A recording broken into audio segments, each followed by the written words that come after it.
Now, stop humming this here, everything done changed. That warp tool made you open your brain. Eric Vanek is here, so remember the name. Hey, he got the waiver wire for the week. Tell you who to start and who to give a seat. Dropping the podcast every week. You know the knowledge is elite. After the show, we gon' hold a Lombardi. Celebrating like we throwing a party. This the blueprint and I know they gon' copy. Harmon intros always go the hardest, cause this is America's game.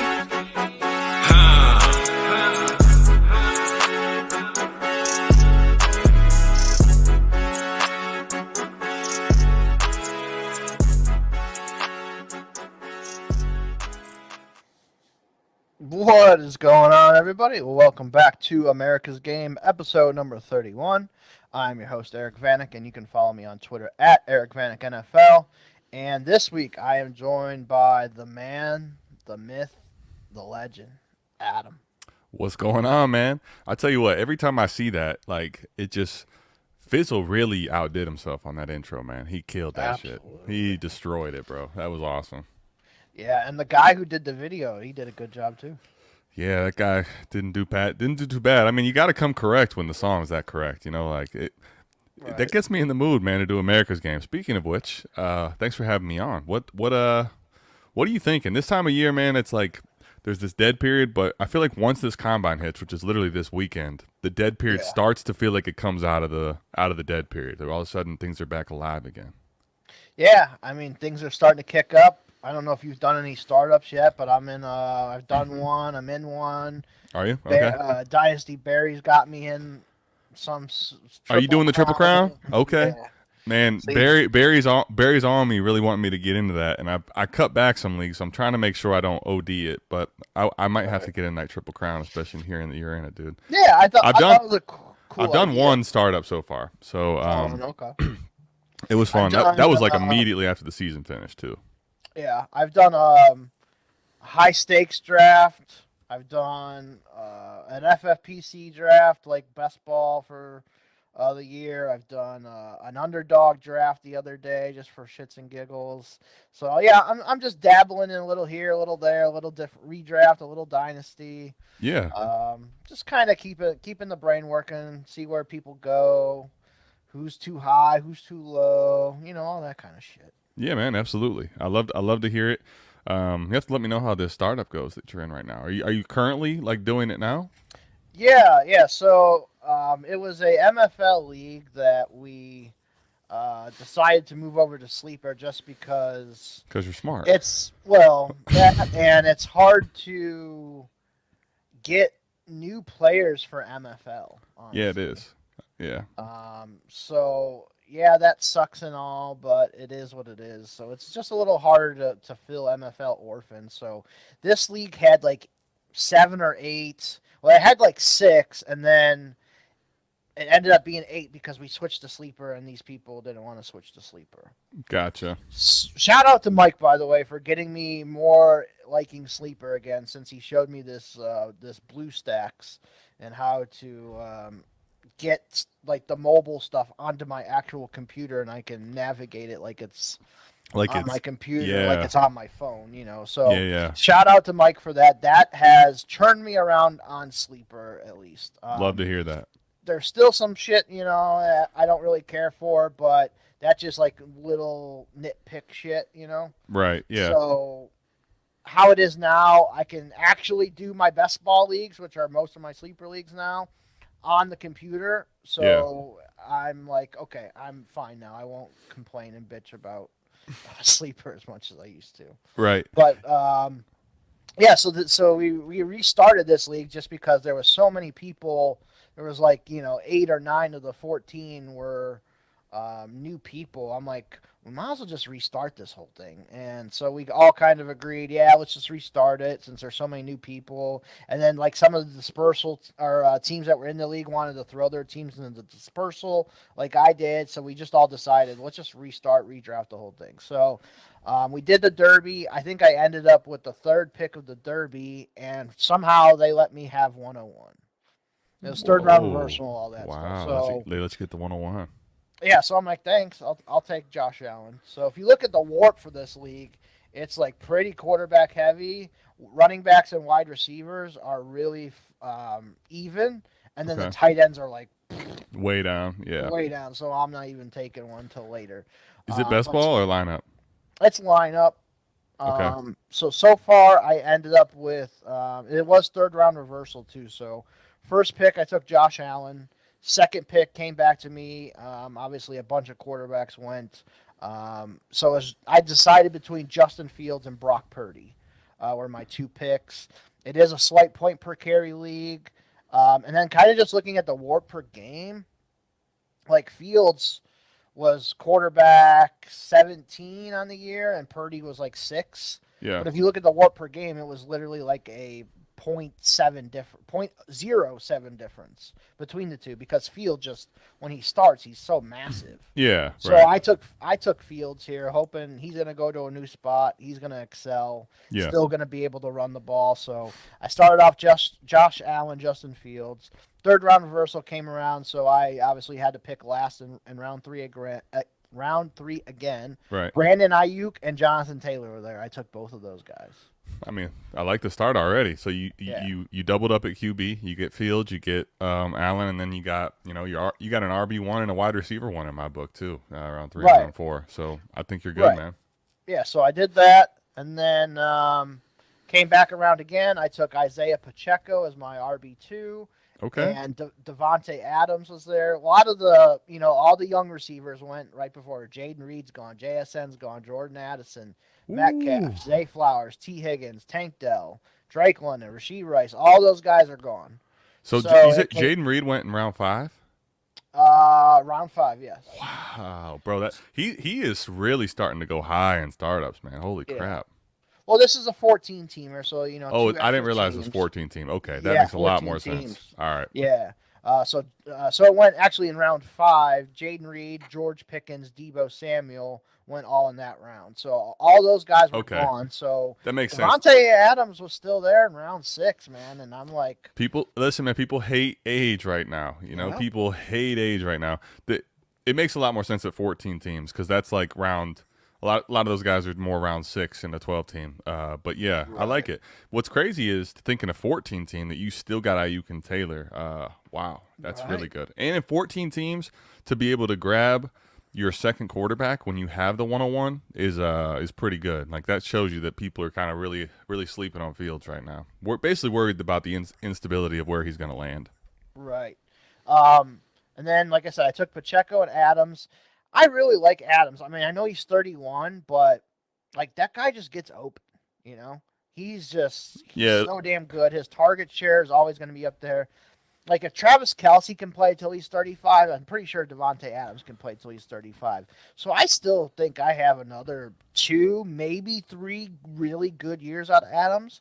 They might not be elite years, but they're going to be damn good Solid, years. yeah. Yeah. I think when your calling card is that you're like a route running savant to the point where he is, you Right. probably will age better because even though you might lose a step here or there, like your technical route running skills, I think is the thing that props a guy like him up. Look at a guy like Keenan Allen too, right? Like as he gets older, he already wasn't the most athletic guy coming out, and he is still like evolving pretty well because he's a route running guy. So Right. I think the main thing with Adams will be. So for me, the falling off a cliff thing can happen one of two ways. It's not necessarily that they are going to like all of a sudden their production goes down, but like with the main thing with Adams is, to your point, if he could stay on the field, I feel really good. It's just a matter of can he stay healthy as you get older. A lot of times they just don't recover and they tend to get injured as the age piles up. So for me, it's not really if he's on the field. Or when he's on the field, he's not going to perform. It's can he stay healthy? And if he stays healthy, I think he'll still be at minimum a wide receiver 2 in Dynasty for another year or 2 minimum, I agree. So the one I was debating with Adams was Diggs. Diggs was still out there too. I just You think took Adams I over like, Diggs. Interesting. No way I do that. Wow. even with Josh Allen too. Right. Remember that. Wow. So I just think Devontae Adams, I think he produces more. And I'm a little just bit scared of Diggs, just like the way he ended the year. Like it all coordinated with Joe Brady taking over as the offensive coordinator. Diggs' stats went in the fucking shitter. Well, it's interesting you brought that up because I watched. So Matt Harmon did some interviews with some receivers actually, and he talked with Diggs, and Diggs was talking about this, and it was just, to me, it really highlighted the difference. And it's funny you brought up the change in the way that they're running the offense, because for the first half of the season, Diggs was actually on track to be the best receiver he'd ever been in fantasy. Yeah, and then they switched the offense, and what I got out of that interview and kind of what I was seeing, I absolutely am scared of a guy that can go that cold for that long, right? I won't say I'm not, but I also think like, shoot, man, they totally changed everything, and you think they started winning because in a way they were having Allen throw a little bit less, and just the entire offense was. James Cook started cooking. Exactly, James Cook was cooking. Mike loved it, right? Mike finally got to see some James Cook out there. But the thing about it to me is Diggs still, like, he wasn't, I think, looking slow or like he was a bad receiver. You just talk about the situation changed on a dime. But I still think the guy that was elite for the first half of the year is the talent that Diggs is. Now, the situation could be the same going into this year, but there's also, I think, a lot of uncertainty as far as where he's going to end up and stuff. And if you think about this, right, let's say it was just a happy medium of the two. I mean, Eric, the guy had almost 1,200 yards and 8 touchdowns while doing nothing for half a season. Yeah. So for sure. To me, I would have probably taken Diggs over Adams, but I have him. I think right now. Let me just check here. So I do have them in different tiers. I have Diggs at the back of my tier 3, and I have Adams at tier 4. But I have them different by 3 or 4 spots. Like I don't think it's crazy. The one thing I do think though is you get an extra year out of Diggs, just age wise. Adams is a year older, and if I'm gonna go the age route, I would probably take that year discount. Okay. And another thing too I looked at was I just went to Fantasy Pros, kind of see what their 2024 season ranks were. Right. And Adams was 10th and Diggs was like 24th. Whoa. So it's a big difference between the two. I'm very, man, that is interesting to me. Can I tell you right now, I might go snooping around. I might go doing some trading, like proposing, see if I can find any of these scared managers on Diggs. Yeah, I think it's because I was one of them. Like, I don't want to say I'm like, I think he's still going to be a really good receiver. I just think Adams has the ability to be a 10 touchdown, 1,200 yard guy every year. Right. So. No, and I think at this point too, right? You're betting on. You're just playing redraft right there, right? Like which one between the two am I figuring out is going to be the better of the two this season? And if you say you think it's Adams, I got no problem with it. Yeah. And then this morning I was back up on the clock when I woke up this morning. The running backs that were left to me were like the Kamara, Mixon, DeAndre Swift type players. Sure. Not necessarily guys I like excited to draft. But then I went over the wide receivers and we're, getting down to like the guys. Are you talking like Jacoby Myers type territory already? Yeah, so we're getting in that territory. So before me, Cooper Kupp went, Terry McLaurin went, Amari Cooper went, Christian Watson went. Yeah, so that was like the last of these really, these guys. So tier 4 is already gone for me, and then now you're into tier 5, which I start looking, like you said, Christian Watson already gone, Christian Kirk, Calvin Ridley, Jacoby Myers, all those guys still out there? Absolutely. So yeah. I took Christian Kirk, and I took Deontay Johnson. I like that, honestly. In a 14, see, the other thing, too, about a 14-team league to remember, now, granted, you got to look at WARP specifically on these, but you talk about Christian Kirks and Deontay Johnsons, and now these are guys that you're going to see that I have a lot of shares of. Now, another thing is I have a lot more best ball leagues than lineup leagues, so I care a lot more about having those type of receivers. But I look at it similarly in 14-team lineup where part of the game, as it's spread that thin, because everybody is going to be spread across an extra 2 teams, like having guys like Deontay Johnson and Christian Kirk are huge as injuries start to pile up and bye weeks come in for those 14-team leagues. So I really like those 2 picks, man. Yeah. And then my other thinking was I named off some of the running backs there: Swift, Najee, Kamara, Mixon, Montgomery, Javonte Williams. The list goes on and on. Aaron Jones, Jaylen Warren, James Conner. There's a shit ton of running backs left. So I was like, let me get my 2 receivers that I like now, because by the time it gets back to me, it's going to be poopy. So I'm gonna take these wide receivers, and I'll get a running back or two when it comes back to me. Love that. I Yeah, think we're so on. I think you're on to a good start. Speaking of which, it's funny we were talking about the running backs because, you know, I think that was gonna be what we talk about for the majority of today. absolutely. So we just finished up quarterback month here on America's Game, and we are now beginning running back month. So you'll have myself on here for the rest of the month. I'll have Adam on, obviously, this week. Christian will be on. Cooper will be on. We'll get Fizzle back on to fill out the rest of the month here. But yeah, we're just going to be talking about running backs for the rest of the month, man. So Let's do it, man.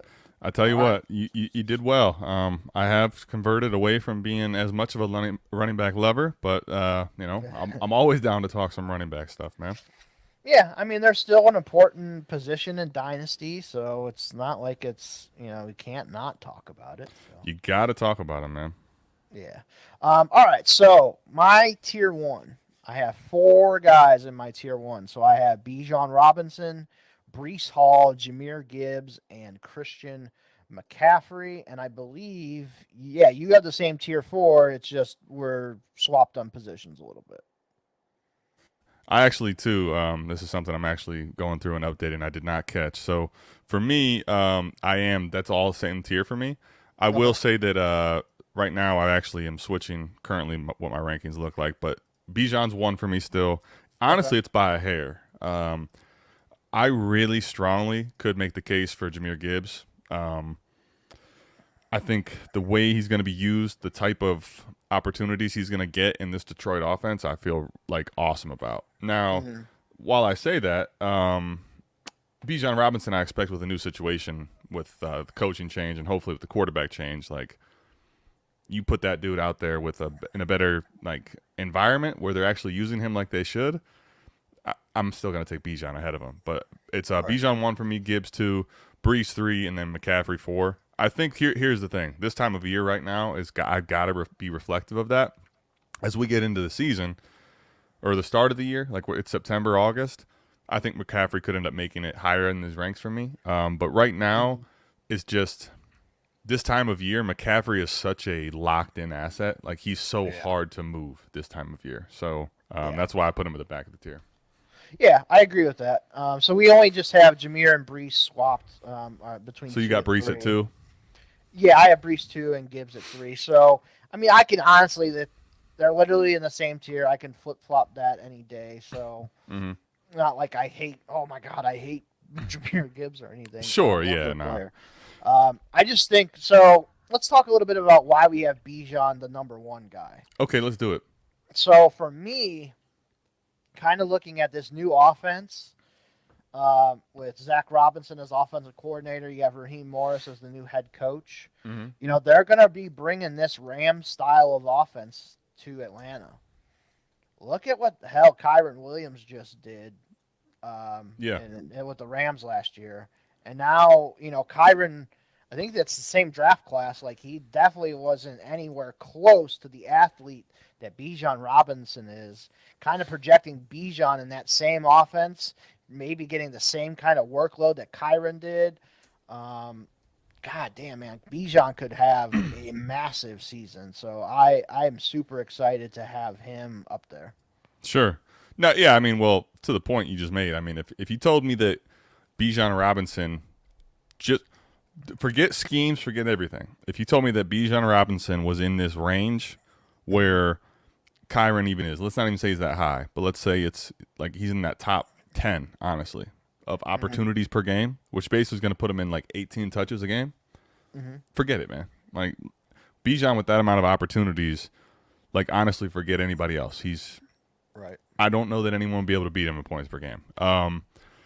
Now, the big thing for me is that I definitely agree with that assessment. My biggest problem is just going to be, I hope so, but will will this coaching staff change, just kind of put Algier more in that 30% role, 20% role? Like, I don't know if they're going to kind of that's what I was thinking about. I mean, I know the Rams didn't have a backup running back that was worth a shit. Exactly. So I mean, yeah, they had Cam Akers at the beginning of the year, but then Cam Akers all that basically was stuff- done after week 1, right? And then Right, pretty and then much. you had like Zach Evans never even came into anything.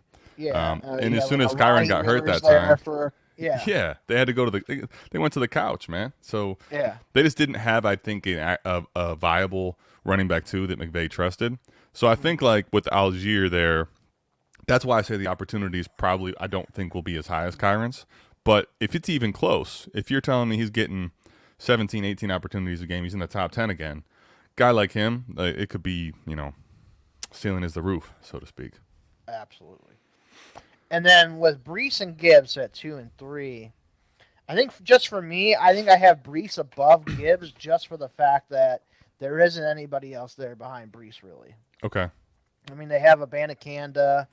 Michael Carter got traded or cut. Dalvin Cook's gone. So, sure, could they bring in somebody? Yeah. But I think right now it's Brees Hall kind of getting that same load that I'm expecting Bijan to get, whereas Gibbs is going to succeed a little bit to David Montgomery a little bit still. Like David Montgomery's not going away. That's going to be a 1-2 punch there for Detroit. So I'll give Brees just a slight nod just because he's the only show in town right now. Okay. I can kind of get behind that, and he's coming off of last year he was coming off the injury. This year you're thinking he's going to be, even more right, a full year removed from the ACL tear.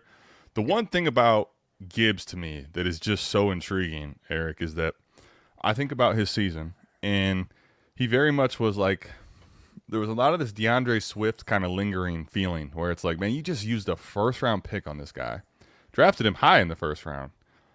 And it's like early in the year, he wasn't even getting any run, Yeah. And then finally there was an injury to Montgomery, and Gibbs did so much that he gave Dan Campbell no choice. Like now he has to become at least a staple of this offense.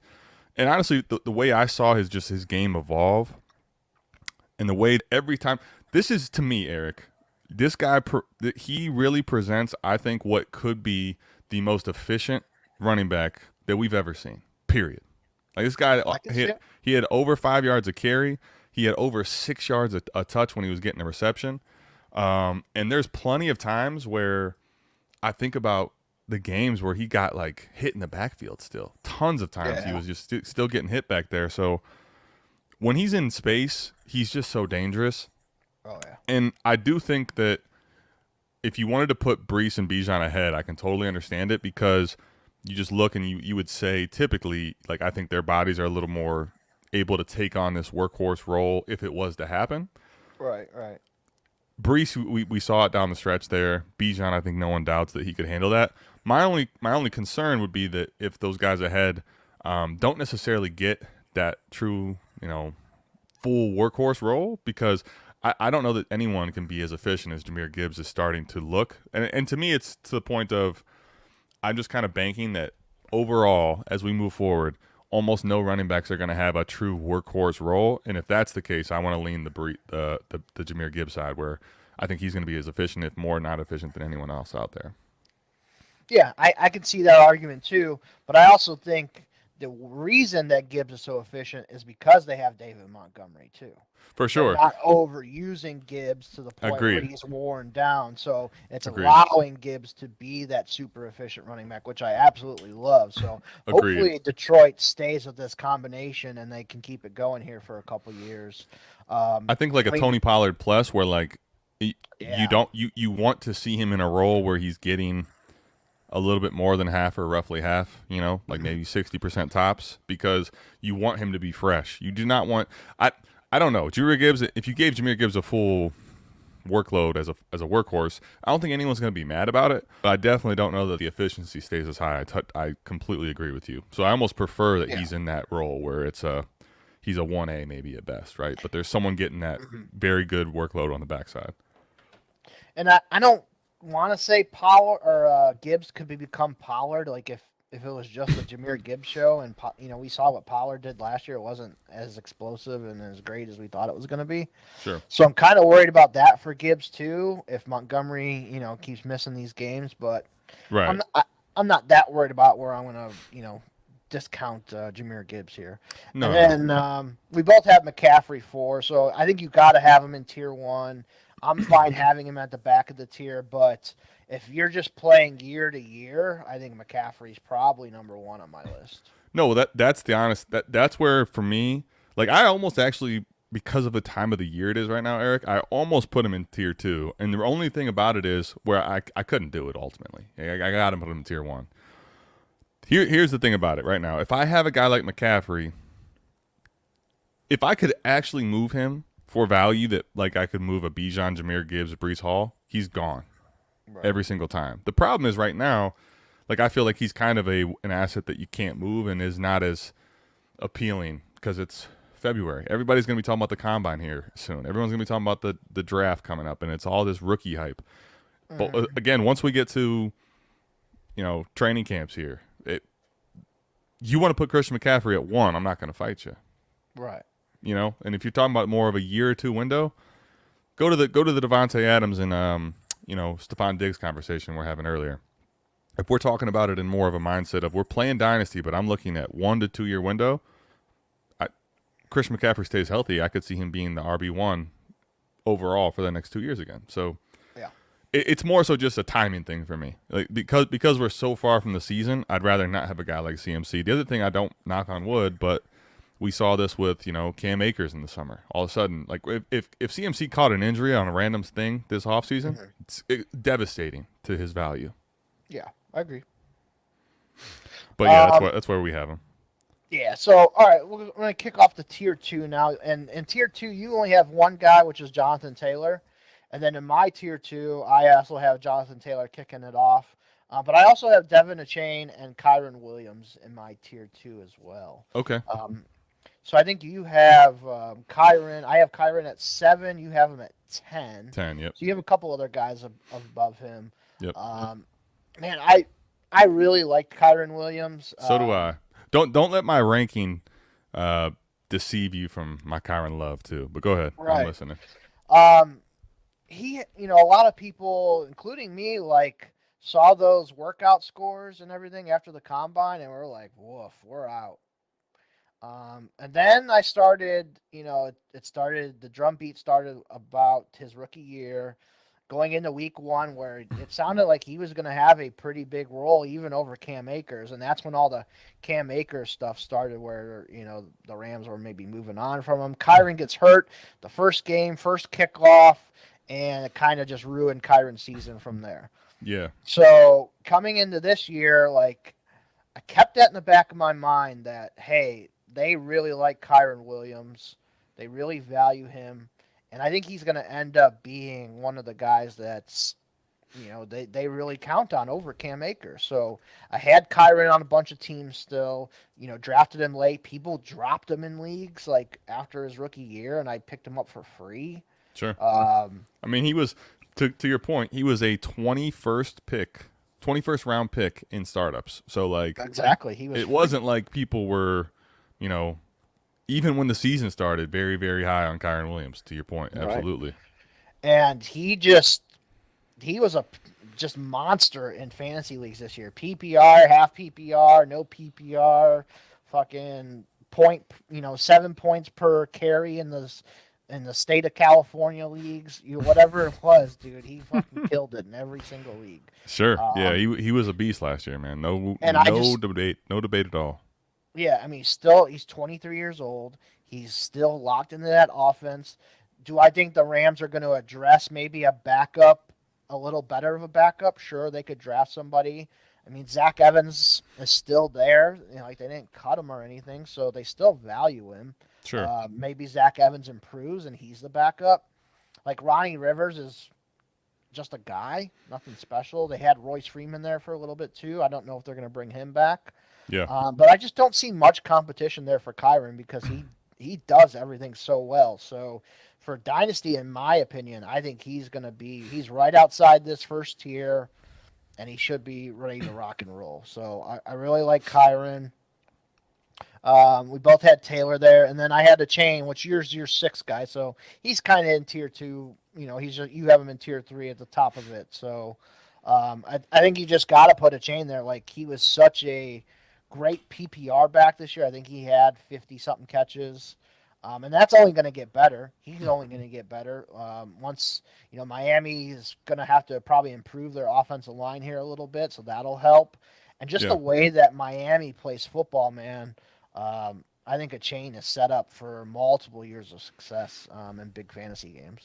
Yeah, no question. I think for me, the reason I have my tier 2 as a single player, right, is I look at a guy like Jonathan Taylor, and I think about like Anthony Richardson being back. And I think that Jonathan Taylor, for me, is one of the guys that with the contract, like, I don't view a situation, like for example, with Achane, I really like him. We loved his efficiency. The injuries I'm not really as worried about. It's going to happen for any player. But I don't think you want him in a workhorse role. I don't think Miami does. I don't think anybody does, truthfully. Like, we could say we would all we want, but that's going to bring injuries to a body like him. Right. You look at Kyron Williams to me, and it's more that I don't disagree with any of your assessment, by the way. The dude was unbelievable this year. And one of the things that I think to be hesitant and to, like, heed caution here, everybody, on when you get real excited with this underwear Olympics. Kyron Williams is a perfect example to me of where it only should matter to a degree anymore. How good you are in, not saying that I don't care about it at all, but Kyron Williams is the biggest flop that I can think of at the combine. He didn't check the weight you're hoping for. He's sub 200. He's small. He was not explosive, not good in any metric. Now, I don't know if this is where, he maybe should have had a different advisor if he was actually 100% or not, but like, I mean, his metrics were all terrible, right? Especially then you figure in that size. But what happens? The opportunity for him was tremendous, and a lot of the talent that we saw in college was obviously there. So Kyron's still amazing to me. The biggest concern for me and why I have him in tier 3 versus tier 2 is, while I still think he can be a workhorse role, and McVay tends to use a workhorse back, I mean, how likely do we think anybody is to get an 83% touch share for an NFL team every year in and year out? So to me, it's like the opportunity is almost guaranteed to come down. Even to your point, they're probably going to address it at some point later rounds. I don't think they put a high investment on it. I still think it's Kyron's job. But if you told me his opportunity went from 80 to 65 or 70, all of a sudden, that's the biggest thing for me is just it's unlikely for him to stay that crazy high. Now, I'm not telling you I don't still like him. He's definitely still a top 10 back for me, despite everything. But his opportunity, I think, is what really propelled him to the top. And if he's got that, that'd be great. But I think that comes down. A-Chain's role, I think, still stays there. Taylor, with the contract, with A-Rich back, and all the explosiveness he has, like he's the one guy I think that could be very much as meaningful to any fantasy team as everyone in tier 1 without really having to project too crazily. Like, it just with the contract and with his situation, with his talent, to me, that's where it's a differentiating thing. I'm not going to put him into tier 1 because I don't think his value's there, but on a points per game production level, I think the sky is the limit for him this year. The one thing about Taylor too, we've never seen him play with Anthony Richardson yet. That's what I'm saying, man. People are like dismissing the fact that his efficiency could go wildly higher with a guy that runs like him. Exactly. So I think we both agree. That's why we have Taylor just outside of tier 1. But could this time next year, could I maybe sneak Taylor into tier 1 at the back end? Absolutely. We're on the same page. Yeah. So they want to run the ball. They're good there. Achane and Kyron, I think are worthy of being tier 2 guys. Yeah. Tier 3. So you had Achane in your tier 3. ETN, Kenneth Walker, Saquon Barkley, Kyron Williams, Rashad White was your tier 3. Yep. And then my tier 3 was Travis Etienne led mine off. Isaiah Pacheco was next for me, who I moved up a couple spots. Rashad White, Ken Walker, Saquon Barkley, and James Cook rounded out my tier 3. Yep.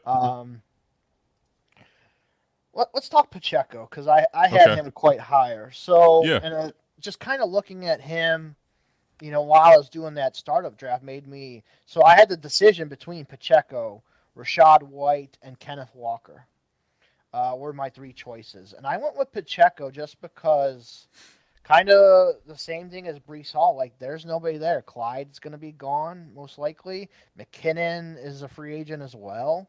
And it's going to be Pacheco there as the lead guy. And if you look at his stats, man, when McKinnon was out, like, Pacheco was super efficient, super good, catching the ball, running the ball, everything. Pacheco just really kind of took over there for an Andy Reid offense who loves to use their running backs. I think Pacheco has kind of earned, being the top dog there. So I really like what Pacheco has lined up there for future years as being the main guy there. Sure, they're going to bring in another guy or two, maybe draft somebody, but I don't think it's going to take away from Pacheco. I think Pacheco has earned Mahomes' trust. He's earned that team's trust. Especially over like Ken Walker, who is going to have, Zach Charbonnet there. It's a new offense, new coaching staff. I don't know how they're going to view those guys. Rashad White is the only show in town right now too. I just think I like Pacheco a little bit better. They have a better offensive line. I just think Pacheco is more insulated for me. Yeah, I can see what you're saying here. I'll say here's my biggest thing with, I guess, where I differentiate between tier 3 and tier 4 for Pacheco, James Cook, DeAndre Swift. It's not like I don't like these guys, for the record. Right. I think the people that I have in tier 3, right now, Kenneth Walker, I think is one that you could probably make a case or debate for, but they drafted a Charbonnet to basically not use him at all, which was kind of crazy to me. I'm not going to say they didn't use him at all, but they did not give him the workload I think anyone was envisioning when they used a second-round pick on Zach Charbonnet. Right. And here's the thing with Walker. I could see it being a case of two tails. I still, the way I viewed it and the way I look at it is when healthy. Now, granted, he started dealing with some injuries late in the year, was playing a little banged up. That was another thing, yeah. So if he's, I think when he's healthy, they still kind of view him more as this back. And you can kind of see in the early part of the season the snap percentages where he was getting a lot of this like high 60s to low 80s, right, as his snap share. And I think that is still, even with using that pick on Charbonnet, the role they want to use Kenneth Walker in if he can stay healthy and handle it. Now, ultimately, if his body's going to break down, Pete Carroll's not going to give it to him. Right? Not even that he's back, but that's what you saw last year. So I think with Kenneth Walker, I think there's still a scenario with all the changes they have where they use him in a 1A role where it's closer to everyone in this range that I have in tier 3. Travis Etienne, I think, is one of the guys that gets closer to a workhorse role. Saquon Barkley, same thing. Kyron Williams and Rashad White, all you're seeing is like they're going to be the guy that they want on the field most often, almost every time, 3 downs. I think with Pacheco, he has actually shown the ability to do it, but it's just over time, if you look at the way they've had him used, they would like to use him really more in this 2-down grinder role. And that's the biggest thing for me is, will that change or not? I'm not saying it can or it can't. Right now, I don't pencil him as a secure 3-down workload. I think that right now they'd like to bring him off the field on 3rd downs. If that was to change, if I knew for sure, because a lot of the way I'm going to tier players in these ranges is just going to come down to opportunity and then year in and year out, to your point. 1 year windows. If Pacheco was a guy that's going to get 70% workload on this Chiefs offense, he's definitely in tier 3 for me. Right now, I kind of look at it as more as he's going to be playing that 60%, 55% workload. Definitely could have a lot of boom or bust weeks, but every single week you may not get the same type of efficiency because his opportunities may be a little bit lower. Yeah, it depends on who they bring in, if anybody. Too. Correct. If CH and McKinnon are both gone, then it could be higher. That 70%, yeah.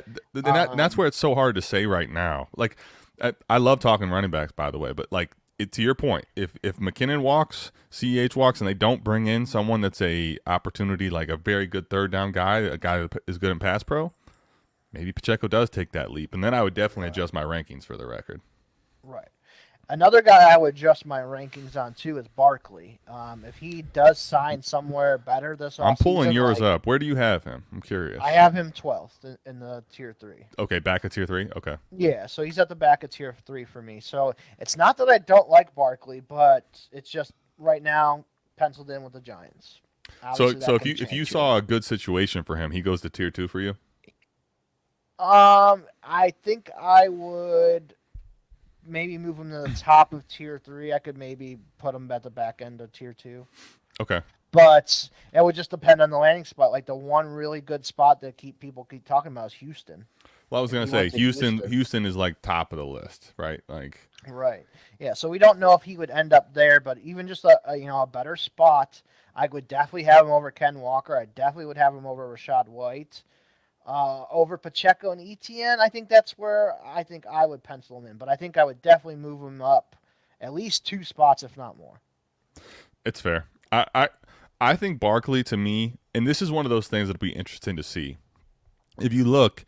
He outside of McCaffrey, he's the one guy where the range of age just looks different when you look at our sheet, right? Has already turned 27. He's getting older. But of the guys if you bring in Saquon Barkley, to me, regardless of what you're paying him, like you're gonna have to pay him something. We know that. I mean, the Giants are already talking about using the second franchise tag, which to me would be crazy. I would almost love to see it. You bring a guy like him in, you almost owe it to yourself to use him like a workhorse role. Because he is just so athletic and so different and can do such a multitude of things.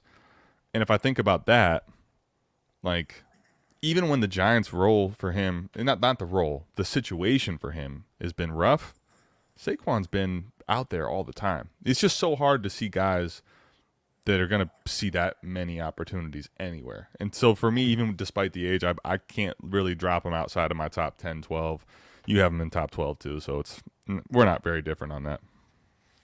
All right, so moving on to your tier 4 now. So we could talk about James Cook now if you want. He was your top of your tier 4. You have Pacheco, DeAndre Swift, and Josh Jacobs in your tier 4. Yep. And my tier 4, I have Josh Jacobs leading it off, DeAndre Swift, and Javonte Williams is my 4. Yeah. So, yeah, if you want to go ahead and talk about James Cook or any of those other guys. Yeah, I think, James Cook's interesting to me. You feel like, anyway, with this Bills offense, like, all right. And we started to see it with the change in the offensive philosophy in the second half. Like, James Cook's getting workload, and you're starting to see, man, this guy could be awesome for fantasy. I guess, Eric, the reason I have him in 4, like he's one of these guys. It's so tough because I see the scenario where, man, James Cook kind of explodes next year. Like I can see it in my head, but at the same time, like I haven't seen it for a full season. I've seen it for kind of second half of the year, and I guess ultimately this is not bad on him. By the way, I have him 12 overall in my rankings. Right, I still like James Cook, but the reason I put him in 4 versus tier 3 to me is. Like, I guess he's still got to earn it for me. He's got to show me a little bit more on a bigger sample size that he's actually going to be consistent. I love the upside of James Cook, but I'm kind of just a little bit skeptical in this range, to be completely honest. I mean, I'll be honest. I wasn't a big James Cook fan for just reasons that I thought his body type and all that, like, he wasn't going to be a workhorse. Right. Like, I never thought, like, I think I said this maybe on America's Game or somewhere else, that I don't think he would ever get above 15 carries in a game ever. And he had like a 25 carry game last year. So, I mean, I probably would have been I probably would have been with you. Maybe not ever, but I would have been like 15 touches is probably his ceiling. No, I'm not even talking. I'm talking carries. I know. Yeah, you were saying. Yep, I get you. Because I think he only had like above 10 carries, like maybe 5 or 6 times in college. Sure. In a game, so it wasn't very many. So I was like, I think he's like just a complimentary back, and I still kind of think he is. I don't trust like him running the ball 250, 300 times. Like, I think he's going to break down doing that, but he's getting the touches, he's getting the carries. He proved he could hold up to the workload this year because he didn't get hurt. So right, I was going to say he had almost 250 this year, And I remember there was 2 games. I don't have his game log up or anything, but I remember there was 2 games in particular where Buffalo was trailing really poor, like really bad, and he got like well less than 10 carries in those 2 specific outings. So Right. like he's right now he's penciling in to be a guy that's getting like Eric. If you told me 225 to 250 carries, not touches, carries coming from this guy again next year, that's why I can't put him outside my top like 15. I mean, I'm looking at his game log now, and so if we did the 15 carry thresh mark that I was talking about, I bet you he 1, did that half of 2, the season. 7, 8 times. 1, 2, 3, 4, 5, 6, 7 times. Yeah. Okay. So, and then the other games that I'm not counting, 13, 14, 12, 13, 14, he's right there. So He's averaging he at had least 15, right? Yeah, he averaged or had 237 total carries, and then he had another 44 catches on top of it. So he was pretty damn close to 300 touches this year. Yeah, he's 275 touches roughly. That's a elite workload. Yeah. So the only other problem with him, though, he only had 2 rushing touchdowns the whole year. Well, that was going to be my second point, and I think overall we saw that the workload probably is going to come. Now, to me, I still want to make sure I see it more because the one thing I will say, Eric, was if you go back, you have the game log up. I think in the first half of the season versus the second half of the season, to me, it may look similar, but you saw at least 2 or 3 games in the second half of the season where they really leaned on him, like 18 to 20 touches in a game, right? Or not touches, carries. It started kind of, for me, was that Dallas game, week 15, 25 carries, 179 yards and a touchdown, 2 catches, 42 yards and a touchdown. Against the Chiefs, 5 catches, 83 yards and a touchdown. Chargers the following week, 20 for 70. Last 2 games weren't that great, but yeah, I mean, he was getting leaned on quite a bit, like the last couple weeks before their bye. Yeah. And then coming out of the bye is really when he started to take off. For sure. And I think he also had a 5 carry minus 4 yard game too. Oh, wow. I actually, now that you say that, I kind of do remember that. The one thing, so to your point, right? I saw the second half of the year. If they're going to lean on him like that in a full season, he's going to go up in my tier 3. But I will admit, I'm a little skeptical of the workload staying this way for a full season. That's my first reason he's done. The second reason is going to be that it's okay. Go. Let me just pull up my rankings to give context to this. Sure. Achane maybe isn't the goal line back, but we saw him actually get plenty of carries and opportunities inside the red zone and the goal to goes situations. Etienne, Walker, Barkley, Kyron, even Rashad White. Nobody in this range, Pacheco, is like, we're going to take you off the field in the red zone. That doesn't even touch the fact that if he was getting that opportunity, let's say next year, Josh Allen is almost the feature goal line back. Like, that's part of the scary part for me is the upside is I don't know where we project it. Like, I got player profiler up here. I was trying to get to it. Red zone touches. He had 4 red zone touches last year. Yeah. I mean, not that's great, crazy, man. You know? Yeah. You're going to have a hard time even scoring 2. I mean, his touchdowns are going to come from distance. He's never going to be the goal line back. They have this 250, 60-pound monster named Josh Allen that runs over you at the goal line. Exactly. So he's never going to be the goal line back. So yeah, I can maybe move him down to tier 4 just based off of that. But he did do some good receiving work. So his receiving work is great. Yeah, fair. If you look at his game log, it's kind of when Joe Dorsey took over. Joe Brady took over. There you go. The offensive coordinator role. So, he's putting up double-digit points pretty much the rest of the year after that. For sure. So. Yeah, and I mean the receiving, like, that's the other thing in the second half of the year too, right? Not only where the carries coming up, but you're looking at even with a guy like Josh Allen. That was one of the concerns was not just that, but like is Josh Allen really going to be a check down guy? Almost it seems like with the contract, maybe he's a little more willing to check the ball down because you got, multiple games where he's got over 5. He's got six catches for 57, 5 for 83, 2 for 42. Like, you start getting that type of back that's using that type of a workload on receiving, it's going to really raise your floor. So he's a polarizing one, I'm going to guess, for a lot of people because of how different it could be based on the way you view it. Yeah. The other two guys in my tier 4 I kind of wanted to talk to you about, Josh Jacobs and Javonte Williams. Man, Josh Jacobs, I still really like. I think he's in your tier 4 as well.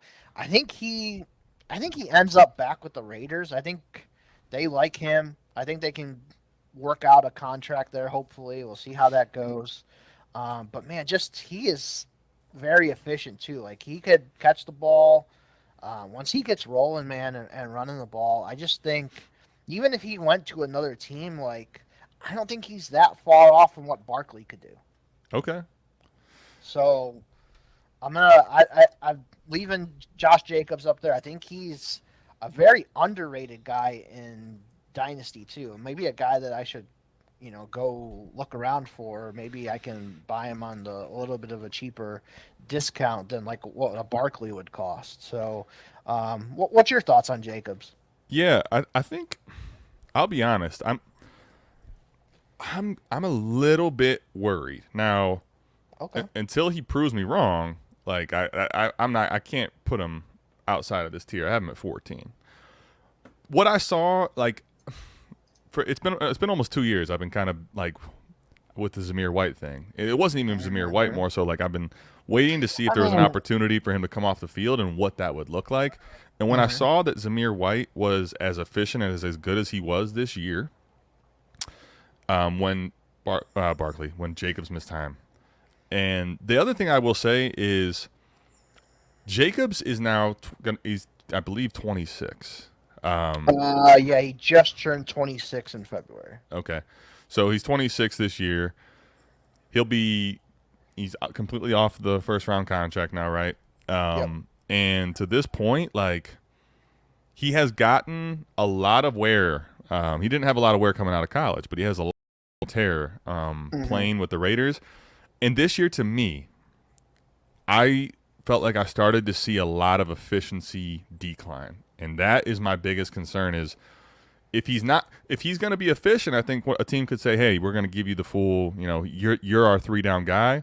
But if that efficiency is not where it once was in a new situation, like, that's where I feel like I could almost have him a little overvalued right now. And if you're Vegas and you're like, man, Josh Jacobs, we had this whole offseason issue last year with him. He wants something well beyond what we're willing to give him. Zamir White was fine. We'll bring in other guys to complement, and we'll just kind of go running back by committee. I could kind of see that situation being the case. So it's not that I'm out on him. I'm just I'm cautiously hesitant, I guess I should say, with a guy like Jacobs. Yeah, I guess we can see what the new offensive coordinator would do. I don't remember if they changed offensive coordinators or not, but I know obviously they give Pierce the head coaching job, and he wants to run the ball. He comes from the Tom Coughlin kind of coaching where he cares about the run game. They care about the trenches. So I think they're going to focus on that. Obviously, they had Garoppolo at points, and then Aiden O'Connell came in. So it's like wasn't like it was Luke Getsy, by the way, the new OC. That's right. Getsy was there. So obviously he, running the ball there, Chicago. Yep. I think it's going to be a good fit if Jacobs goes there. But they're also a team that we talked about Zamir White. They fucking never used him for 2 years until Jacobs got hurt.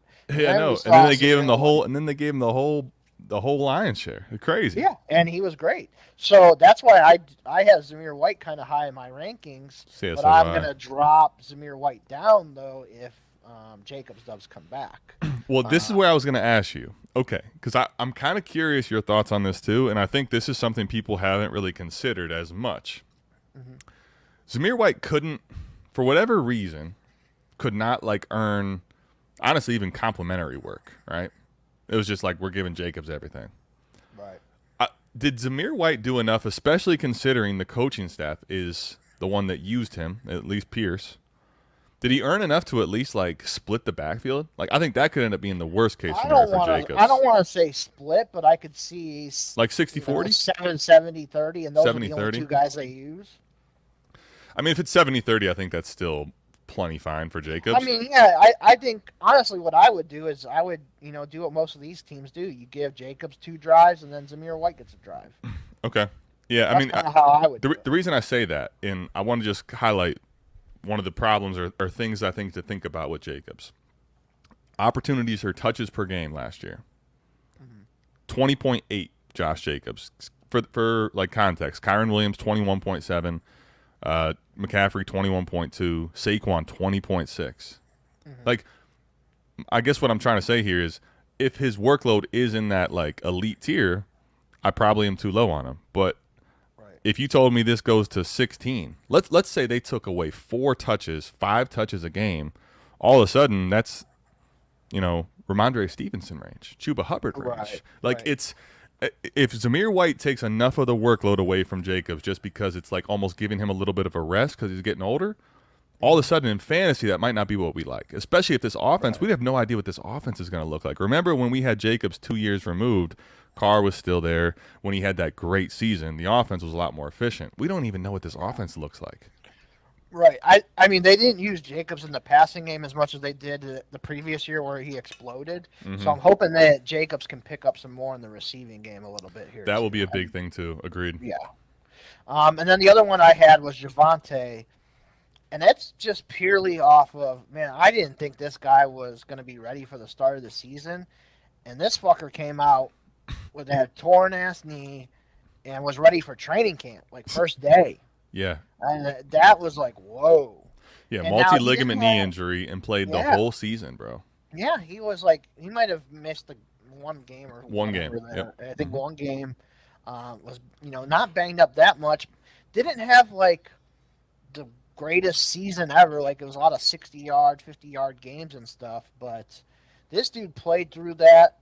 He's going to have a healthy offseason this year. To get stronger in that leg again and get back to where he was.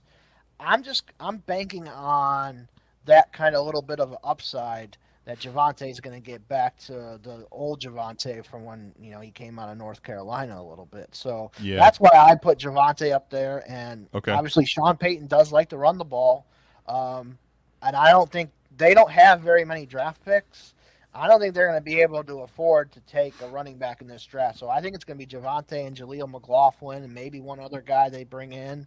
So I really like Javonte this year, especially getting a full offseason to be healthy and get ready to rock and roll. So a little bit higher on Javonte. And he's still younger compared to a lot of these guys in like our next tier, the Camaras, the Mixons, the James Connors. They're all in their 26, 27, 28 range, whereas Javonte is still only 23. Yeah, I'll be honest. Javonte is such a tough one for me on a few different levels, right? And here's what I'll say. Javonte, if you guys remember, like, coming out, his first year was total split backfield with him and Melvin Gordon. Then finally there was a game where Melvin Gordon missed time, and it was versus Kansas City in a primetime game. And the guy, dude went bananas, absolutely balled out of control. You're like, holy crap. His dynasty value basically like surged immediately there. Coming into the next year when Gordon was gone, it was like, all right, like this is going to be the Javonte show. And it started that way, Russell Wilson's first year there, but then he had the multi-ligament knee injury early. Right. Here's the one thing I'll say about like looking over historically for him, for what I'm projecting. This is where it's tough. I think he has all the ability, tantalizing upside, bruising back, but also like a little bit of finesse in the passing game. Mm-hmm. So I could see 3 downs. But one thing that I constantly, and I know last year it's like he's coming off this injury, but Eric, it's like, man, this guy really did not. He's yet to show in any what of a consistent basis that he's a guy that's going to be trusted to have a 70+% workload. Literally, if you look across his entire body of work, that's happened one time. So if I try to take my bias out of it, like I love the guy as a talent, but if I come in and say he's maybe not guaranteed to get that workload, but then couple that with this, what in the world does this Broncos team look like this coming year? I mean, you're talking about right now. You have no idea what their quarterback play is. You have no idea if they're going to end up having to try to tear it down or not. You have no idea if they're going to be trying to compete. They're old at receiver. Jerry Jeudy hasn't really hit much of what we want. The other thing is Javonte, as a second-round pick, very well could be moving on to a totally new situation after this year. So, like, for me, it's uncertain workload on the team, uncertain offense, uncertain team period, and then future uncertainty. So, like, when I go to evaluate this year, I have a hard time pushing him into tier 4. When I go to evaluate beyond this year, I have a hard time knowing what the hell that looks like. It's just, for me, I guess the reason I have him a little lower is all this, like, lack of clarity. For me, I'm going to err on the side of I don't want to get burnt. But I absolutely acknowledge that this is a talented kid that could end up being finally the year that he pays off. Yeah, I think one of the main points for me with Javonte is I'm banking on Sean Payton. The way that Sean Payton has used running backs in the past, Alvin Kamara, Mark Ingram, Deuce McAllister, Reggie Bush, all these guys go on and on and on of these running backs that Sean Payton has used in his career. And I just think this is going to be another guy in that list that's going to be able to contribute, even if the quarterback play isn't great or their offensive line isn't great. They're gonna figure it out. They're gonna get it right there with Denver. They have to. I mean, they basically gave Sean Payton, the keys of the kingdom here. So yeah, no question, bro. Yeah. So, all right. So our massive tier 5. You have a massive tier 5. Huge. Almost 15 guys. So we'll go through it here real quick. Yeah. Joe Mixon, Alvin Kamara, Tajay Spears, Najee Harris, Javonte Williams, James Conner, Brian Robinson, Tony Pollard, Jalen Warren, Austin Eckler, Derrick Henry, Aaron Jones, David Montgomery, Raheem Mostert, and Ramondre Stevenson. And then my tier 5 is pretty decent size as well.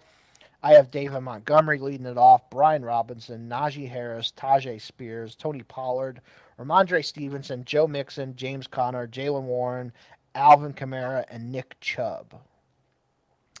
Pretty much tier 5 is everybody's the same. I think I have Chubb in there, and I think the rest of our guys are all in there. So yeah, I'll let you go ahead and pick anybody in your tier 5 that you want to talk about here.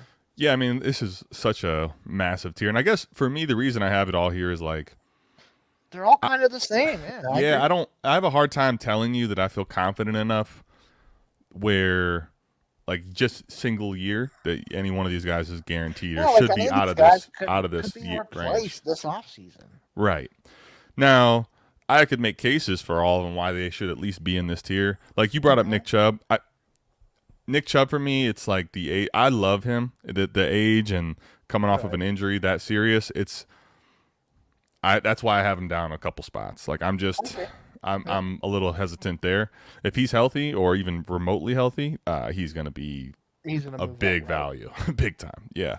Now, like everybody in this range, though, and I think there's a couple I'll highlight here that are gonna be very interesting. To me, Austin Eckler is getting to the point where I'm kind of curious. The sentiment around him after being so inefficient this year, where I think it was clear that he was not playing healthy, right? Right. Like, if he becomes somebody that people just want to toss and get rid of, I think his workload won't be what it once was. But I think this is a guy that just his receiving prowess, he could actually kind of like age pretty decent for you at the running back position in this range. So mildly like sniffing around for Eckler on people that are panicked. I've seen enough of it in leagues. I've seen a couple trades where I'm like, man, I should probably explore. And I don't like buying running backs this type of year. But if people are trading him away for like a single 25-second that could be late, like on a contender, I don't hate that. Sometimes I've seen him go for a few thirds. Like, it's crazy. People are very out on Eckler. Yeah. So I don't mind shopping for him on a contender. He's going to end up on a new team too. So I think that has a lot to do with it. But also, this is the time to go and buy him now before he does get that new team. And like, say, Kansas City picks him up, and he's the receiving back now for Kansas City. Like, what if he goes to Houston? Yeah, he goes to Houston. Somebody like that. Right. His value is only going to shoot up. So that actually is a good point. Maybe because I have Eckler in the next tier down in tier 6 because, like you said, the inefficiency, older, almost going to be 29 going into the season. So I agree with you on that. So maybe that is a guy we can all explore to see if we can pick up for cheap. Because I'll send a 25-second for him. I think that's a good deal. Yeah, I it's one of those where, like, listen, I get it too, right? You might want the leverage in season. You might rather prefer to buy your back that's, you have a little more certainty of in the season. But for me, like Eckler, he's one of the few guys in this range where I feel like if he's coming off of this really bad finish and people are ready to toss him to the wolves, I just think his receiving upside in PPR leagues warrants sniffing around for. I think another one that's going to be very interesting, and I have him in this range of tier 5, is Raheem Mostert. I mean, dude's going to be 32, but Yeah. dude was... I put it like this. He has a pretty low overall like wear and tear. This offensive scheme seems to really trust him. Mm-hmm. And again, in a 1-year window, why not Raheem Mostert again? So I'd be curious to see what happens there. Okay. I think the one that I want to talk about, I think a lot of people are talking about, is Tajay Spears. Okay, let's do it. So, sounds like Derrick Henry's going to be gone, and it sounds like Tajay Spears is going to be the guy there. If you kind of listen to their GM talk about him this week at the Combine, like they talked about, like he's that dude basically. So, it sounds like Spears is at least going to be the main piece of that committee. I'm sure they're going to bring in another guy or two there to help out, but it sounds like Spears is going to be the main guy. And this is the kind of guy where you got to get on him now or he's going to pass you by and you're not going to have any of them. But the price might be, a little higher than it is right now. If I can get him for the 201, okay, here you go. I'll give it to him and kind of bank on Tajay Spears having this really good year, because it's like the drum beat is starting already, and usually these drum beats usually are pretty accurate. So yeah, I mean, to me it'd be interesting to see, because this is with Spears. What's interesting to me is that, like, I already have him at running back 18, and it feels he's at the spot where I feel uncomfortable ranking him that high, just because. Here's the reason I say that. I feel like at this point my price is already reflective of he is the guy, and I'm not even 100% sure that comes to pass. Now, I think it's the way it is, and that's why I have him ranked there. But what if somehow they end up bringing Henry back? Or what if he doesn't actually get the massive workload that we're hoping for? What if he ends up being, running back 18, where I have him ranked and touches? Like, right. I think he really looked good in his first year, for the record. I love a lot of his game. I think his receiving upside is also great. I think he's a very talented back. But again, this is kind of almost with the Javonte Williams thing. What does this offense really look like this year? Like, where is this team this year? And are we just, because of the potential workload for a guy like him, are we kind of inflating him to the point where it's going to be hard for him to even maintain that value? That's I think, ultimately the question that everybody should be asking themselves right now. Well, this is actually a good thing that you're on here. Being Browns fans, Tajay Spears is getting what I think might be the secret weapon this year. And let's say at pick 7 here, they draft an offensive tackle, Joe Alt or whoever it is, right? Or Fashanu. You know what I'm getting at here or no? I think so, but keep going. They have this guy. His name's Bill Callahan. There we go, baby. There we go. The father of Brian Callahan now. All right. They got the best offensive line coach in the league. Yep. Is Bill Callahan. Yep. We've seen it here with Cleveland since Stefanski showed up. He turned Wyatt Teller into a Pro Bowler. He turned, Joel Bitonio was already a stud. He became even better. Jedrick Wills wasn't bad. Jack Conklin was really good when he was not fucking injured. Yeah, man. He's done an unbelievable job. Ethan Posic's been pretty decent. He was the main guy I was thinking of. Poaching, man. He's coming from Seattle. He seemed like he was going to be dead to the NFL, honestly, and he looked very good for us. Right. We had a top 5 offensive line pretty much every year that Callahan was here. Big time. This guy knows how to coach offensive linemen. He already is going to have Peter Skoronski, who they drafted last year, who's very good. If they get Joe Alt or Fashanu, whoever that they prefer there, obviously they're going to have to work on some of those other positions. But he gets the best out of these linemen, and he can find late-round linemen, undrafted guys, maybe even a trade, because they traded for Wyatt Teller, and look what the hell he did with Wyatt Teller. Made him into a goddamn Pro Bowler. Yeah. So I think that's going to really help Tajay Spears if they can get this offensive line from complete dog shit to at least average. Right. I'm not expecting miracles because this offensive line is pretty bad. But if they can go to at least league average, I think Tajay Spears should have a pretty good year. So that's another reason why I am going to be higher on Tajay Spears. And I also don't think you want Will Levis throwing the ball 40, 50 times a game. You're going to have a balanced attack. I would agree. I don't think you want that. I also think, to that point, I think the Titans, no matter what the team looks like, is going to it signals with him as the O-line coach, right? Like, they want to run the ball, and it's kind of been the case for – I mean, how long has that been the case for this team in general? It's been a while now. So I will say, though, that's kind of what also worries me in a way. Like, man, what if Henry's back? Because they do want to run the ball. That's my only question. I don't think I can see it. It just right now. It's just the problem is it feels like, to your point, it's tough with Tajay because if I didn't rank him here now, if you don't get him now and it's confirmed that Henry's gone and this is what the offense is going to look like, you ain't going to get Tajay Spears. The price is already going to go past this point. I mean, it's already pretty damn high. Like, right. Let me pull up that startup I'm in right now, and I'll tell you who he went ahead of because it was pretty big here. Let's see. Tajay Spears, where the hell is he here? He went in round 5. So he went ahead of Pacheco that I took, who we've already talked about. He was right around James Cook, Kyron Williams. So, yeah, I went Kyron Williams, James Cook, Tajay Spears. I took Pacheco, so he went above Rachaad White, Ken Walker, Saquon Barkley, Josh Jacobs, and the list goes on and on. So he was above all those guys. Okay, yeah. I mean, I think that there's a case to be made for him here. And I like Tajay. I think the offense will probably end up leaning more on the run.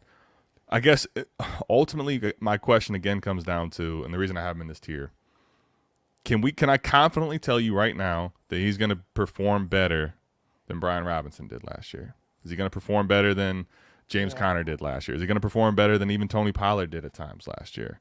Right. That's the issue for me. Like, I don't get me wrong, man. I'm excited for Tajay Spears, but am I going to put it? The question, like, I don't think you have him there either yet, but like the next tier is James Cook land. Like, I just can't do that yet. I just can't do that yet, man. I don't have him far off, but I think it's not out of the realm of possibility. Like, I think. Right. Agreed. You know, I tend to try and be ahead before everybody else does. Agreed. Like, that's why, like, Bijan Robinson, as soon as he came in the league, I put him at number 1. Like, I haven't even seen him play a game yet. I put him at number 1 because that's where he was getting valued. Like, his last year at fucking Texas, I had him as RB1.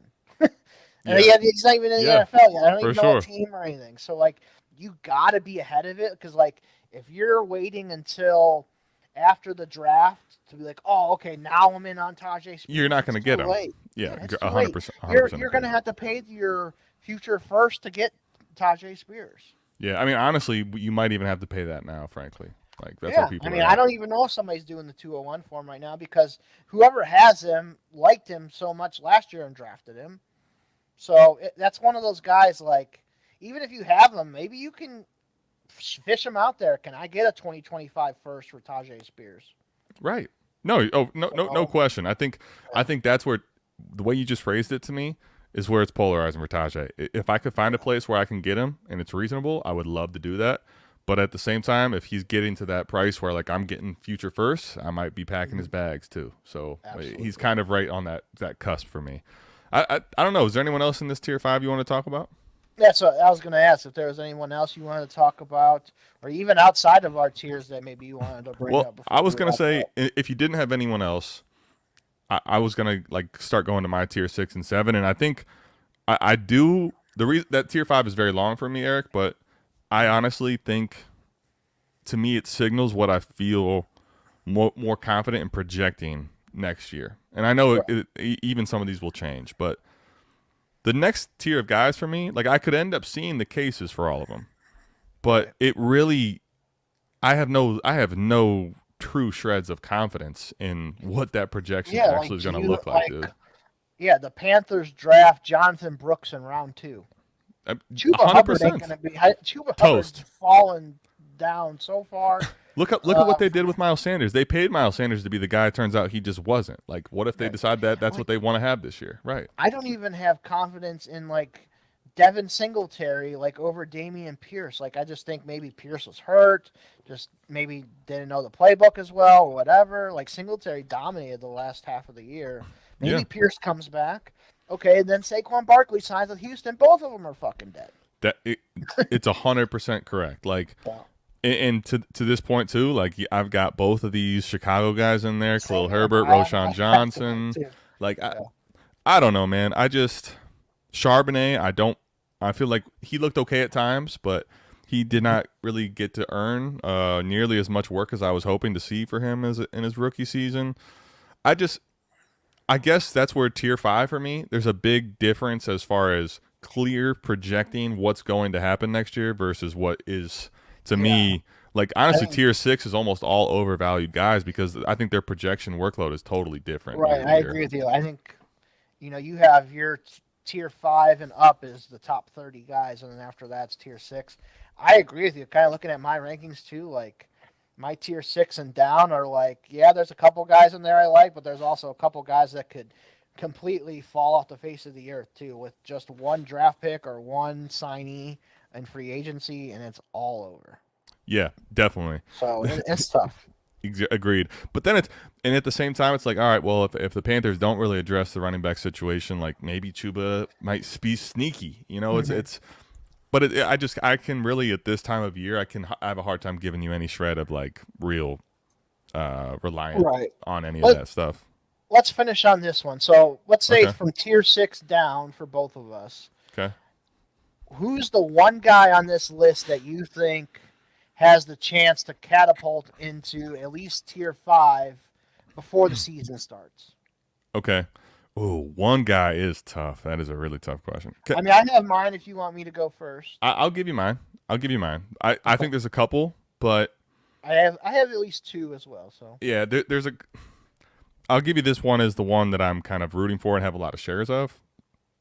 I'm very curious to see what the Vikings do this offseason, period, just in general.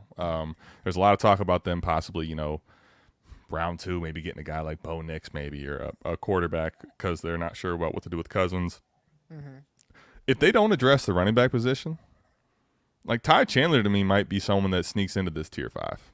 Like, yeah. I also do think there's a case where if they do address the running back position, Ty Chandler goes back to a 1B role. And Yeah, Minnesota also always has a lot of draft picks, so I would assume that they're going to round, 3, 4, 5, they're going to be digging around those running backs. I could totally see that. To me, the way that he played in the second half of the year, maybe not even like almost the last third of the year, he impressed. Like I think a lot of for people that were holding on and waiting for Ty Chandler, who's also at this point 26 years old, I think I saw a lot of the receiving and running upside with him, and if he gets any type of a chance to have even a split backfield, like I think he's very valuable for a guy he's outside the top 40 for most people still. So for me, Right. I think he's someone that is, if I have on my teams, I'm not letting go of cheap. And if there's any type of chance that you can get him thrown into a trade, I think he's a nice little dart throw. Right. Okay. How about you? So the 2 that I'm not going to talk about, but I'm going to mention are, I really think Khalil Herbert is still the best running back there for Chicago. Okay. And I don't think they're going to address the running back spot there. I think they're fine with Herbert, Roshan. Maybe they bring back Foreman too.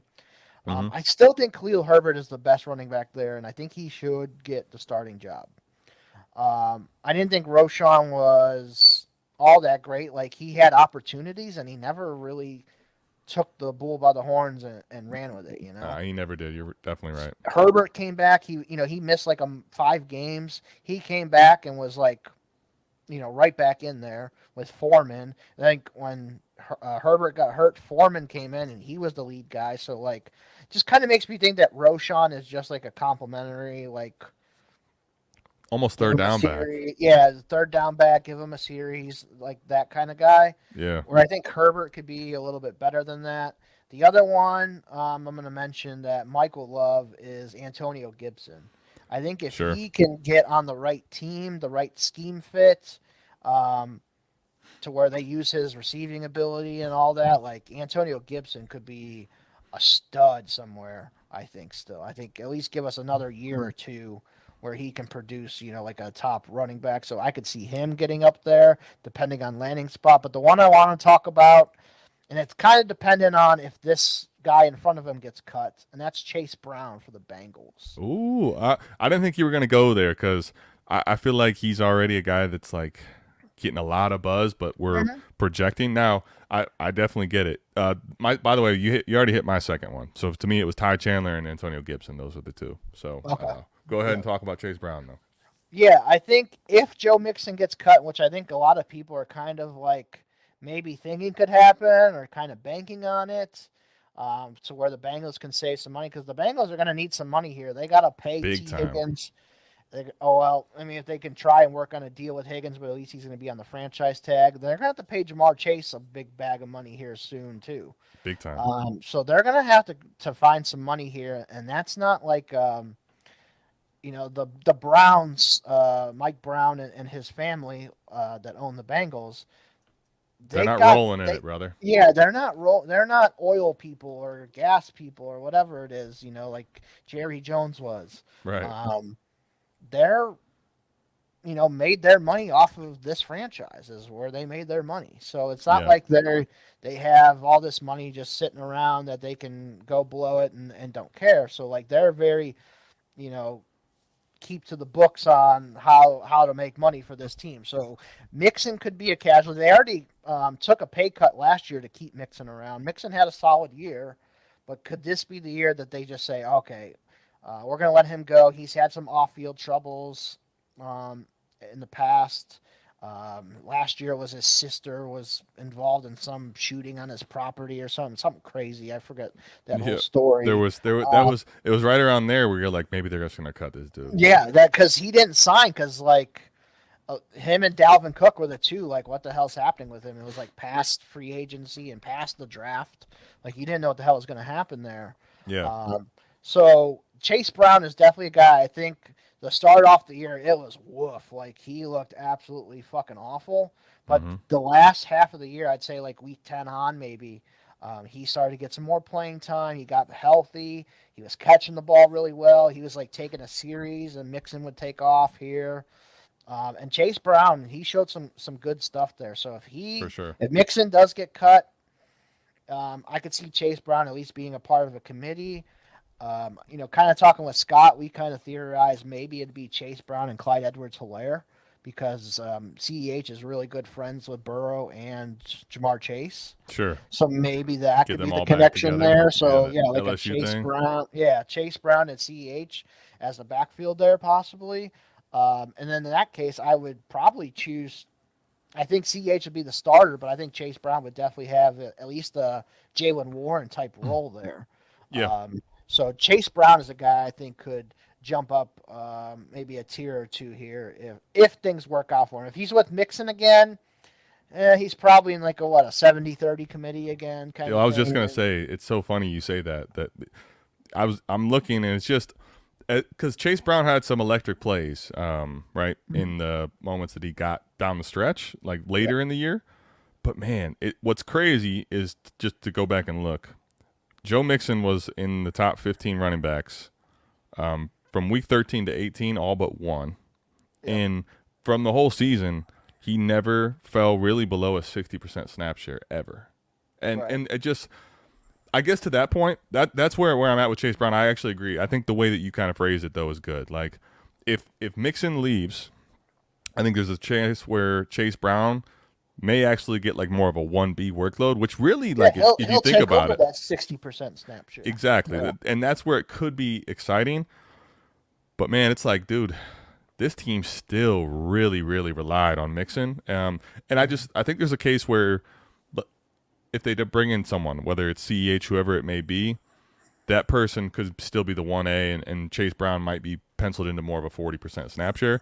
Now, Chase Brown was electric enough that in a 40% snap share role, like, you're not going to say he's a running back 1 or anything, but maybe he's a flex play here and there. But Right. I feel like without the certainty it's projecting it, but here's the thing, to your point, if you want to be early, like, this is probably correct price for Chase Brown, because there is a chance that if it breaks right for him, he's an easy for me, in my opinion. Like, it's going to be hard for him to stay exactly where he's at. If he gets the workload, if we feel like his workload is going to be pretty much like it was last year, he's going to go down. But if he gets any type of a chance to get 50% or more in that offense, which is really good, he's going to go through the roof in price, no question. Right. I agree with that. So that was, good conversation, man. Good talk about our rankings there. If you want access to the rankings, I believe it's the $8 tier on Patreon. If you want to join South Harmon, you'll get access to these rankings, and you can kind of see what Mike, Adam, myself, Koopa, Dynasty Barry, Christian, kind of see where all our consensus rankings are. They're all located on one sheet, so you can get access to that. Quickly, before we start America's favorite game, just kind of talk about, man, the team reviews have been doing really good. So if you want a team review, dynastyteamreview.com, go there. You can sign up and get a team review. Those have been going great. So much action on the Warp Tool. I see the emails of people purchasing Warp Tools every day, man, and it's like 10 to 12, 15 a day. People buying the Warp Tool. It is helping out a lot of people. So if you've never checked out the Warp Tool, I highly recommend it, especially for startup season. Yeah. Like, it is so nice to, like, put your log into your sleeper there on the Warp Tool, see, pick the league that you're starting up and see where the values are, where these positions are rated according to Warp, and you can draft that strategy based off of that Warp Tool there, and kind of give you the blueprint on, man, I need to focus on wide receivers in this draft, or I need to focus on running back, whatever it is. It's going to help you out tremendously. So I definitely recommend doing that if you haven't signed up for the Warp Tool, man. So much great stuff. The lab on there too is a free tool. Startups helps you out tremendously. Kind of just shows you, league manager type tool. Really good shit on there too. Yeah. But yeah, man, everything's going good. I've seen your guys' team reviews that you've done, you and Mike. We've been posting them on our YouTube as well. They've been really good. How have you liked doing the team reviews so far? I love doing team reviews, man. I think Mike and I have done so many team reviews together. A lot of them we used to do in the Discord. My favorite thing to do with team reviews personally is when the person who's owns the team or is running the team is actually on, and I can kind of have like some discourse with them and have them give me a little more context, go through the league. We had one like that already on the channel. I think that's my favorite, when you can kind of really interact with the person that's running the league, and then they get to kind of tell you certain things that you wouldn't necessarily have the context to, and then you can try to get deals done for them or help really guide them in their future. But overall, man, they're a blast. I'm somebody that the reason I make content is because I come from being a player and wanting to play the game, and the strategic, like, thinking of everything, and the game theory. So for me, like, I get to see a whole league. I get to kind of look over teams and try to give people ideas and moves to try to make. By the way, to your point, the Warp Tool has really opened my eyes personally. Some of the things that I've either confirmed my bias on or I've been way off on, the Warp Tool's kind of done that. So if you're watching this or hearing this, not sure or been thinking about getting the Warp Tool, give it a try. You can try it out for a month. If you don't like it, you can get rid of it. But I'm telling you, it's, in my opinion, going to be very hard to see the Warp Tool, put it into practice, and feel like you're not getting 10 times your money's worth, man. It's only $7 a month. It's a great deal. Absolutely. All right. We ready to get into America's favorite game? America's favorite game, buddy. Let's do it. All right. Starting off running back month, man. Who's your favorite running back of all time? Well, RIP, going before this year, it was, those know that was Cam Akers for me. Unfortunately, he is not really. That was your favorite of all time? No, in the fantasy spectrum, the last couple seasons. In the last couple years, fantasy, the guy I've been pulling for. He's not my favorite running back of all time, but He was for the last few years my guy that I've been pushing for. I mean, all-time favorite running back, Eric. This is gonna feel like cheesy, but it just is for me. It's Barry Sanders. When I was a kid growing up, like watching Barry, there was something about just my little kid lack of understanding of the game, but at least being present enough to see like that dude is so little and playing a game where all these guys are trying to basically go kill each other, and nobody can do anything with this little guy. Like Absolutely. it was just amazing to watch as a kid. And I remember especially on Thanksgivings because back that time you couldn't just watch anybody. So my time to always watch Barry was on Thanksgiving, and it was rare on Thanksgiving Day where he didn't at least make you like drop your jaw a couple times throughout the game. So Barry Sanders overall is going to be my favorite. I have a lot of running backs that I got love for, but Barry Sanders is my ultimate number one. Who's like your current favorite? It's Nick Chubb. You know, I got the jersey back here. Got the jersey back here. It's Nick Chubb, man. That's why it's like tough for me. I try to take my bias out of it. I'm worried about this knee injury, but man, you're gonna have a hard time finding people rooting for Nick Chubb as hard as I am. I hope he comes back and can do it. He's just getting so old, and that knee injury is tough. Right. One thing I did want to bring up, I forgot to mention during the show, this running back class, a lot of people think it's not great, and it's not that great, to be honest. Yeah. Not great. Okay, I don't want to say that. Not great as in there's no, like, superstar first, second round pick. Yeah, there's no Bijan or Jahmyr Gibbs, right? Yeah. But it is really deep, man. There's a ton of running backs in this draft. I probably have, I mean, I can look at my list here real quick. God, I would say maybe down to like 22 or so, like that I really, really like. Yeah. So there's some guys in this draft that are going to be coming in and having some spots here. So nobody that's like jumping out that says, "Oh my God, I got to take this guy in round one of my rookie drafts." But bet your ass, rounds 2 to 5, rookie drafts, I'm going to be taking some running backs too. Big time. I think what's cool about it though is this is the first year where you don't have to spend up for running backs. No. So it almost like goes into it leans me to have a chance to get almost all these guys. I will say just yesterday on the BDGE Dynasty channel, Nick dropped a really good breakdown on his top 6 running backs, and he basically was saying a lot of the same things that you said, where this running back class on the high end side isn't like, oh my gosh, one of the best you've seen, but he basically was saying how, like, I promise you the majority of people are underplaying and undervaluing the entire running back class. There's guys that are going to be a part of committees. There's a shit ton of them.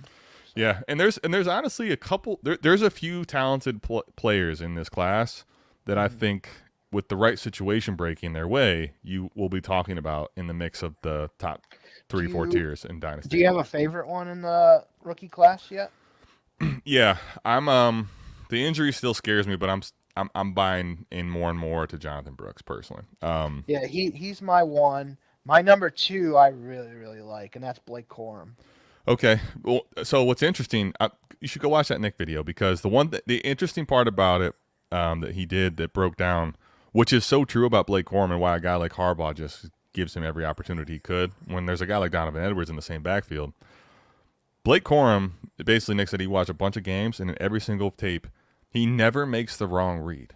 So, like, he may not be the most explosive, he may not be the most talented athlete, but overall, if you're talking about a guy that's going to make the right decision and take positive yards and is falling forward as much as he is, plus he's had some upside plays, and he's going to get the requisite draft capital, it looks like, it's hard to really knock a guy like Blake Corum. It'll be interesting. Yeah, I think he's going to go on day 2 somewhere. I think he's at least third round pick. I think he's probably a round 3 pick. Yep. Yeah, hopefully LA Chargers round 3. Blake Corum, sign me up. It already seems like he's going to play for Harbaugh. And again, they don't right? re-sign Eckler, and Corum is the guy. Like, I mean, if that happens, just Blake Corum goes into some crazy land as far as dynasty price watch. Absolutely. It'll be fun to see. I like it though. Absolutely.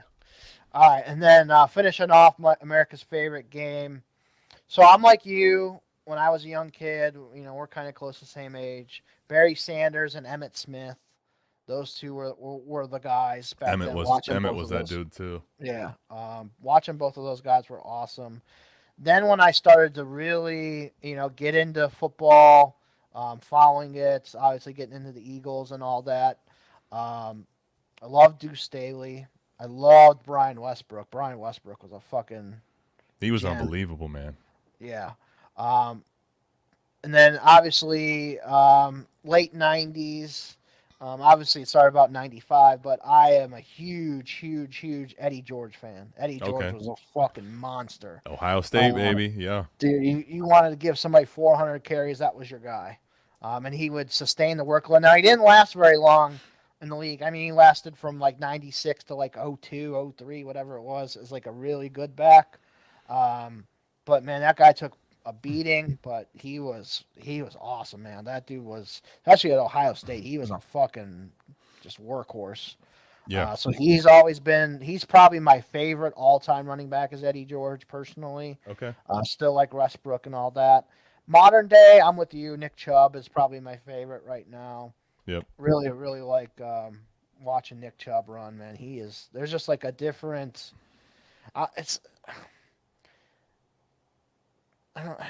it's hard to describe his style, but it's like he kind of like glides a little bit, man. He is just like just a fucking monster too, man. When he's healthy. I love Nick Chubb. The thing about him that's so cool is he's when healthy before this injury, man, he was a guy that did tend to make all the right reads as far as like, you know, where he's supposed to be and getting the positive yards. He'd fall forward. He'd get you a lot of the grinder type plays where there's not really much here, but he's trying to just put his head down, get that 2-3 yards when he has to. Right. But at the same time, with that mentality, is a guy that on any given play could house a 70, 80-yard run. And right, absolutely. A guy that's like that doesn't have an ego to speak of at all, just in sports doesn't really happen anymore. Right. And it's pretty cool to see that. So Nick Chubb is hard. It's almost impossible not to like a guy like Nick Chubb, honestly. Absolutely. I'll say, going back to when you were going through that, my second favorite running back of all time, he never really, I think, was the guy that I honestly thought he was going to end up, like, for a few years being just one of the best backs of all time. He never quite got to that point. He still is one of the best running backs as far as like total stats, and he had some great seasons. But I was a big Fred Taylor guy back in the day too. I really liked Fred Taylor. Injuries fucked him up, man. Yep, sure did. But he still had a pretty long career given all that too. Another one that I absolutely loved watching was Marshall Faulk. Oh, Marshall Faulk was like, he's hard to even call a running back. He just could do everything. Christian McCaffrey before Christian McCaffrey. Right? Exactly, man. The greatest show on turf was nothing even without better. him. Yeah, like his receiving, rushing. Yeah, he was phenomenal. He was different. He was definitely a different character. Yeah, and oh god, how can I forget LaDainian Tomlinson? Yeah, LT is definitely would be like my third. I was in that time. LT was like. I was wearing his jersey. That was when the powder blues were coming back strong, right? Yeah. Love watching. And him. Another one that does not get the love that he deserves, even though it was for a short time, was Priest Holmes. Yeah, but those were the same time. Remember they had that same season where they just, if you didn't have either one of those guys, you had no chance of winning your league. You know? Yeah, I had Priest Holmes this one year when he scored like 20-something touchdowns, man, and that was a nice little fantasy win that year because it was just every week 2 touchdowns, 3 touchdowns, 1 touchdown here, receiving touchdown here. He was fucking great too. Yeah, the one year, he had almost 30 touchdowns on the ground. Yeah. It was ridiculous. Yeah. He was that was at the peak of running backs matter. You know, back when they did matter. Yeah, pretty much. So. All right, Adam, appreciate having you on, man. As always, great to have you on. Going to continue running back month next week. I'm going to have Koopa on, as long as the schedules and all that line up. But we'll have Koopa on, talk about running back report next week, so that'll be good. But yeah, Adam, this has been fun, man. Appreciate it. Absolutely. Thanks for having me on, as always, with America's Game. Hell yeah. So until next week, guys, we'll see you. Have a good one.